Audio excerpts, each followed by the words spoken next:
শেখ মুজিব এবং তাজউদ্দিন আহমেদের সম্পর্কের মধ্যকার কয়েকটি মৌলিক প্রশ্ন আজও অমীমাংসিত রয়ে গেছে।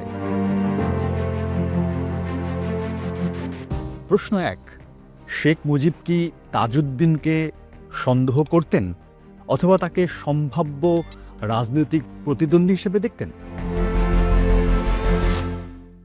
প্রশ্ন ২, মুক্তিযুদ্ধের সময় সবচেয়ে গুরুত্বপূর্ণ ও আকাঙ্ক্ষিত অধ্যায়টি নিজ হাতে নেতৃত্ব দিতে না পারায় শেখ মুজিবের কি গভীর কোনো আক্ষেপ জন্মেছিল?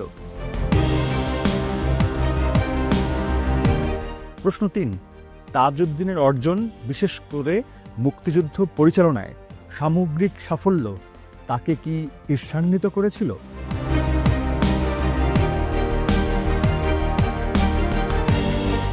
এই প্রশ্নগুলোর কোনো সুনির্দিষ্ট উত্তর কারও জানা নেই।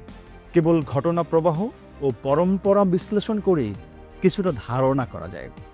দেশ স্বাধীন হওয়ার পর তাজউদ্দিন বারবার চেয়েছিলেন মুক্তিযুদ্ধের বাস্তব চিত্র ও নানা জটিলতা সম্পর্কে শেখ মুজিবকে অবহিত করতে, কিন্তু শেখ মুজিব এ বিষয়ে কোনো ভ্রুক্ষেপই করেনি।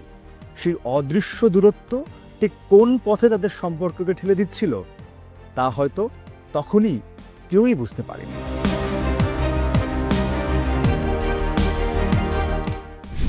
স্বদেশ প্রত্যাবর্তনের পরে দেশে ফিরে গণভবনে কয়েকজন নেতাকে সঙ্গে নিয়ে আলাপ করছিলেন শেখ মুজিব। তাজউদ্দিন মুজিবনগর সরকারের প্রতিকূলতা, দুর্বিপাকের কথা তুলে ধরতে শুরু করলে শেখ মুজিব তাকে থামিয়ে দিয়ে বলেছিলেন, আমি সব জানি, সব ঠিক করেই গিয়েছিলাম। এই সংক্ষিপ্ত বাক্যেই যেন সম্পর্কের টানাপোড়েনের সারাংশ লুকিয়েছিল।